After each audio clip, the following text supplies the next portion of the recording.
ہمارے ہاں نا کچھ لوگ تو تباً سخت ہیں، اللہ معاف فرمائے، اور کچھ رد عمل کے طور پر سخت ہو گئے۔ کچھ باتیں دلوں میں بیٹھ گئی ہیں جنہوں نے طبیعتوں کو سخت کر دیا ہے۔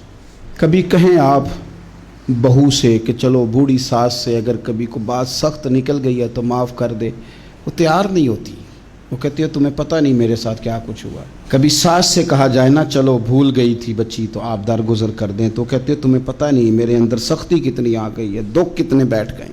ہم نا طبیعتوں میں سختی کر بیٹھے، ہمارے دل دھڑکتے ضرور ہیں لیکن صرف اپنے بچوں کے لیے، ہمارے سینوں میں درد اٹھتا ضرور ہے لیکن صرف اپنوں کے لیے۔ ہم نے نا 2 4 5 6 باتیں جمع کر کے ان پر پورا ذہن بنا کے سخت ہو گئے ہیں، طبیعتیں سخت ہیں، دل سخت ہیں۔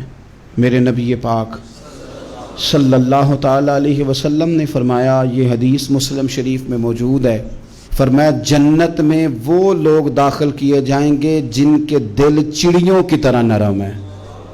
نرم دل کے لوگ، معاف کر دینے والے، جلدی مان جانے والے۔ ایک صاحب تھے، اپنے بھائی سے ناراض ہو گئے اور انہوں نے رشتے سے انکار کر دیا، پہلے ان کے بیٹے کی وہیں پہ نسبت تھی، انکار کر دیا۔ کئی لوگوں نے ان سے کہا، میں نے بھی کہا، تو وہ کہنے لگے پیر صاحب عزت بڑی کرتا ہوں آپ کی لیکن میں مرد ہوں، ایک دفعہ نہ کر دوں تو پھر ہاں نہیں کیا کرتا۔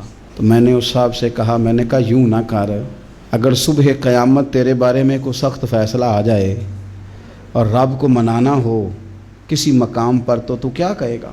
بہانے بنا بنا کے ہم سخت ہو گئے، دل اتنے سخت پتھر کر لیے، میں فلاں ہوتا ہوں جی، میں نہیں دوبارہ کسی کی سنتا۔ اور خدا کے بندو، میرے نبی پاک علیہ السلام نے فرمایا مومن تو اس طرح ہوتا ہے جس طرح اونٹ کے ناک میں نکیل ہوتی ہے، بٹھا دو تو بیٹھ گیا، اٹھ جاؤ تو اٹھ گیا۔ اور حضور نے فرمایا وہ لوگ جو بہت بد اخلاق ہیں، جھگڑالو ہیں، فسادی ہیں، سخت دل ہیں، وہ لوگ جنت میں نہیں جائیں گے۔ جو جھگڑے کرتے پھرتے ہیں جھگڑالو لوگ ہیں۔ عزیز دوستو، اپنی زندگی کے اندر طبیعت میں نرمی، اگر طبیعت نرم ہو گئی نا جی، مزاج میں نرمی آ گئی، تو پھر آپ محسوس کریں گے کہ آپ معاف کرتے بھی جلدی ہیں اور معافی دیتے بھی جلدی ہیں۔ پھر آپ کے تعلقات بچیں گے، آپ کی نسبتیں بچیں گی، آپ کے بہت سارے رشتوں میں قربت آئے گی، ٹوٹیں گے نہیں۔ ایک تو دل نرم کریں، کسی شخص کے بارے میں دل میں کوئی بات ہے تو اسے معاف کریں اور معافی دیں۔ کچھ لوگ بالکل ٹھیک ٹھاک ہوتے ہیں، کوئی ناراضگی نہیں ہوتی، لیکن آپ نے بچی کی شادی کا کارڈ دیا نہیں تو فوراً ناراض ہو جاتے ہیں، اور پھر آپ سمجھا رہے ہیں، قائل کر رہے ہیں، وہ تیار ہی نہیں ہے قائل ہونے کو۔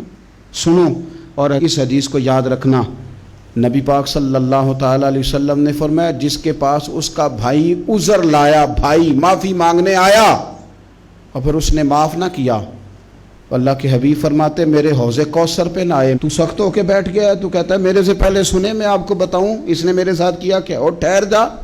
اگر حساب کتاب کے بعد معافی والا اصول رکھ لیا جائے کہ پہلے حساب کتاب ہوگا، غلطیوں کا مداوع ہوگا، پھر معافی ہوگی، تو یہی حساب اگر رب کریم بندوں کے ساتھ کرے تو پھر میں اور آپ کدھر جائیں گے؟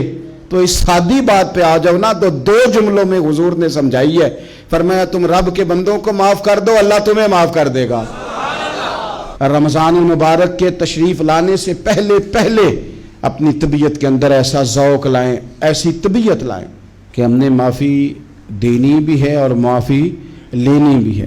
بعض اوقات ہم رسم ادا کرتے ہیں شب برات سے پہلے، یہ سوشل میڈیا پہ چل گیا، فلانے کو فلان کہہ دیا، اگر کوئی کبھی ہوئی نا تو معاف، ایسے تو نہیں نا معافیاں ہوتی۔ ہمیں پتہ ہوتا ہے ہم سے کون ناراض ہے، ہمیں خبر ہوتی ہے ہم نے کس کو تکلیف دی، ہمیں پتہ ہوتا ہے کس نے ہمارے لہجوں سے پریشانی پائی ہے، کون ہے جو ہماری وجہ سے اذیت کا شکار ہے، تو اس سے جا کے معافی مانگے، تو یہ چیزیں معافی کا سبب بن جائیں گی۔